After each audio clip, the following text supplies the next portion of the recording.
So this is my fifth budget. Actually, there are more budgets if you count the multiple budgets that we had in 2020. But as a wrap-up speech, this is my fifth one.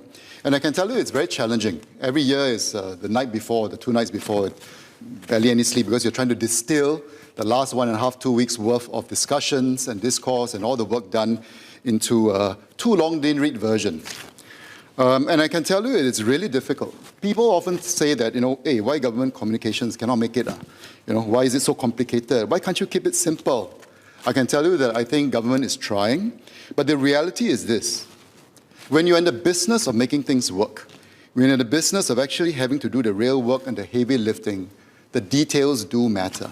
It is not quite so straightforward. You can't just virtue signal, you can't just bandy about ideas. It's very different when you have to carry them out. I remember a few years ago when Chi Meng was MOE minister, and I as a parent, as all of us as parents, we have a lot of issues about MOE. Hey, why your MOE policy like that? And I remember Chi Meng replying to me, why don't we switch job? You come and change the policy lah. And suddenly everything took on a very different hue. And I think we all know that. It is easy to critique. And I think it's important for us to critique. It's easy to toss out ideas. But when we actually have to bear the responsibility of translating those ideas and views and opinions into reality, it looks very, very different. So in the same way, I'll say that it is very difficult to distill everything down into a meme or TikTok clip, and I think I won't be able to do that. The trade-offs are needed. Things take time, and as we all know, are we able to satisfy every need and want? We can't. And many of you here who work, you have your own organizations, whether you're a leader of your political party or your company, in school, we know that we're not always able to do that, but we endeavor to do our best. So it is not easy. The budget and COS process is very involved. It can be quite colorful. This year we had blue and yellow featuring, red and white, and of course green. I don't know whether Minister Grace is wearing green today, but she has been wearing green almost every day. And it can get quite technical as well. But not to worry, I'm not going to repeat all that. I'm not going to baps you until you compass or track you with Joy or Heidi. It sounds kind of creepy that way. But what I will do, I guess, is to take a step back, right? We have been going through all the details, the technical, and all the different things that are required in the budget to make things happen. But I'd like to take a few steps back and perhaps survey the woods and not just look at the trees, the weeds, the bushes, important as they may be to the whole ecosystem, and to consider the world that we're living in, and really three main themes. The world we live in, the worries and uncertainties that we're grappling with now, the world that we live in, the post-truth world that we live in, and the world that we live in terms of the bigger stories, right? Noting that a lot of us zoom into all the individual stories that we share.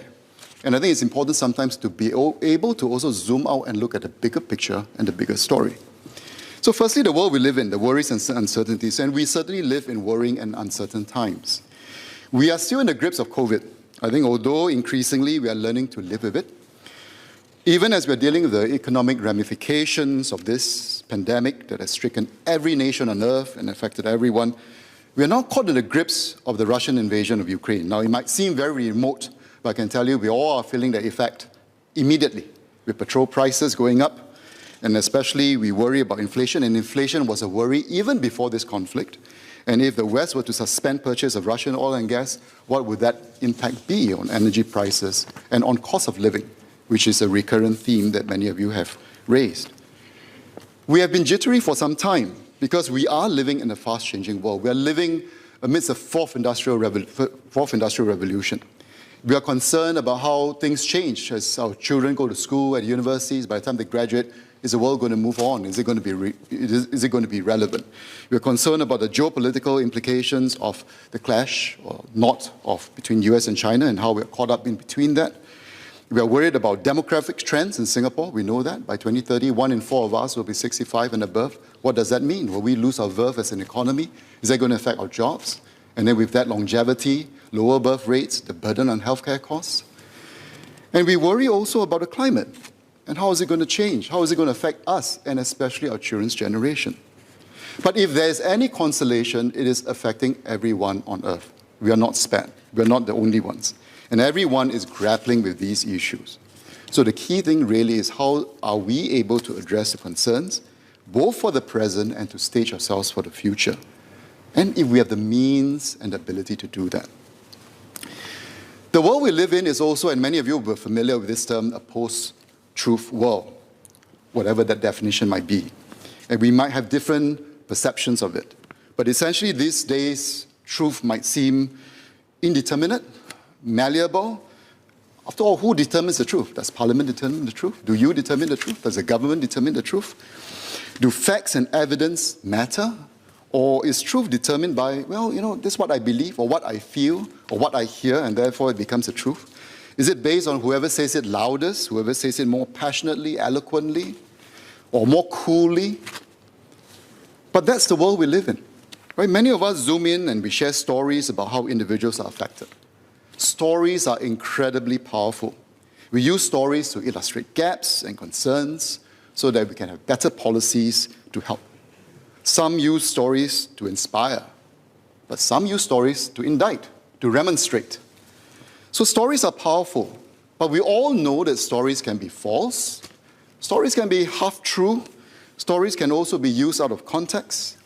And the question for us as leaders and parliamentarians is that what do we do with these stories? On the ground, we know how these examples could manifest itself. For example, in my area in Chai Chee, we have rental flats.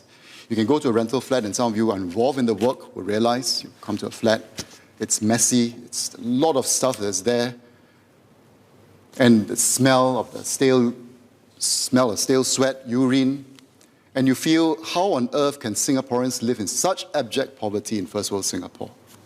How have we failed them? How society failed them? How government has failed them? But if you step next door, in the same one-room rental flat, the neighbor, it's clean, tidy. In fact, some of my residents take great pride in explaining to me how they go to Daiso and they actually decorate their house quite nicely with whatever they buy from Daiso. And you walk away with quite different impressions. Wow, you're impressed by the resilience, you're impressed by the ingenuity. So we talk about the metaverse, but this almost is like a multiverse that we live in. Same, similar facts, stories, but then we walk away with very different impressions. It depends on the context. And for those of us involved in the work, you will know that sometimes it's because of mental health issues, because of hoarding, sometimes because of mobility issues.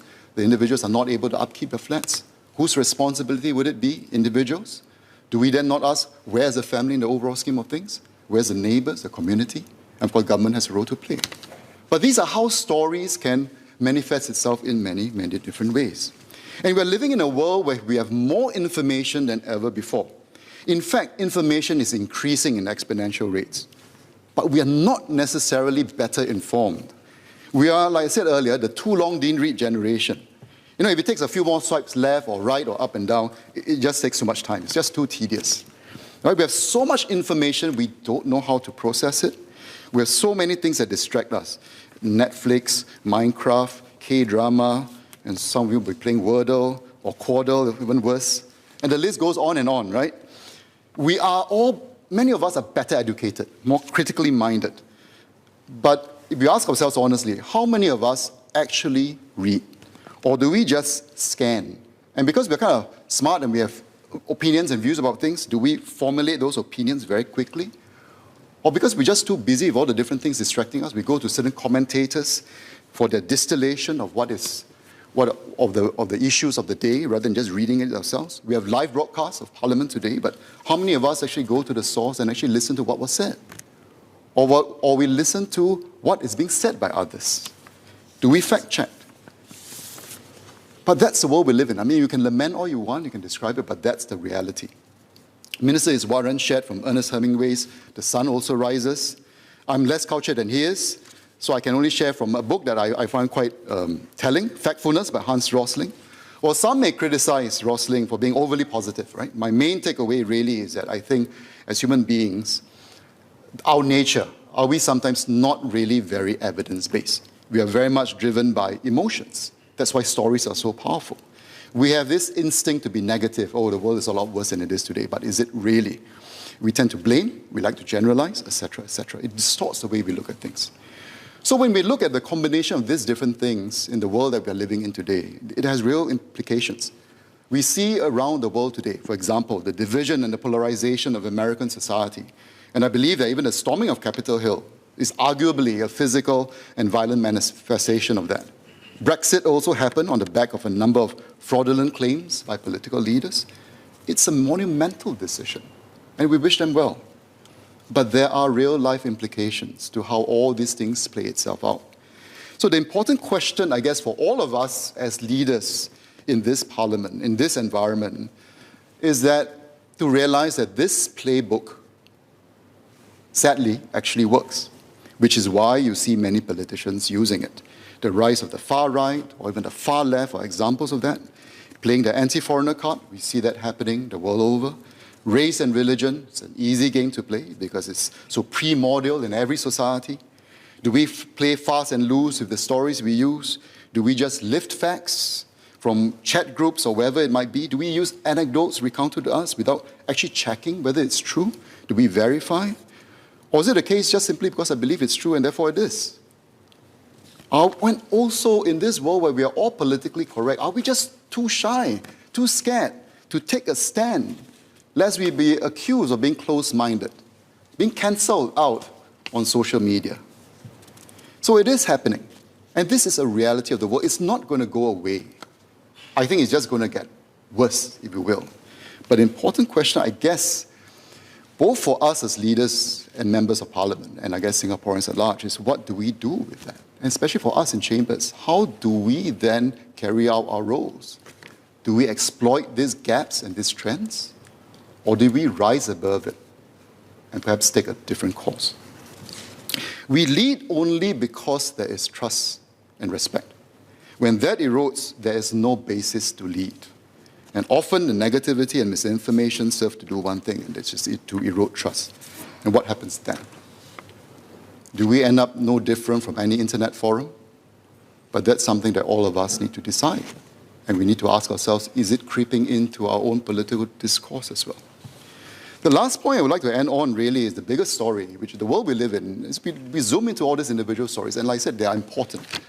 But I think as leaders, we must also have the ability to zoom out and sometimes remind ourselves of the larger trends.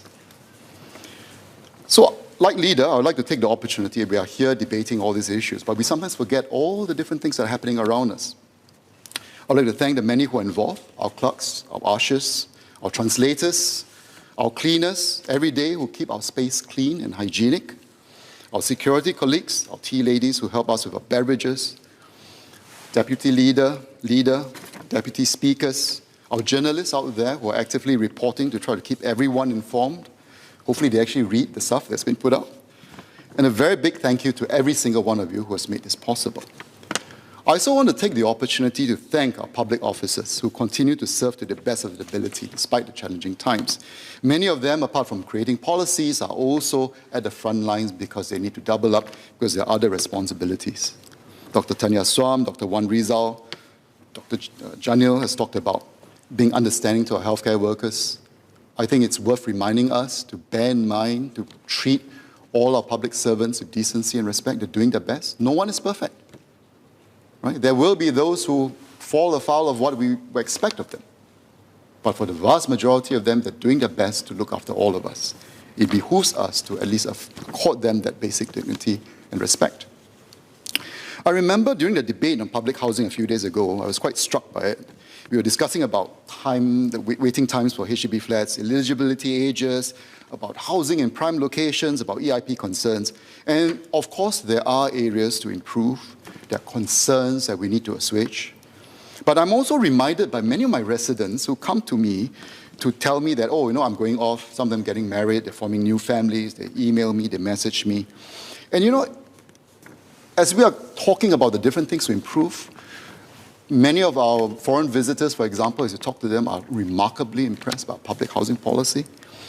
80% of Singaporeans live in public housing, 80%.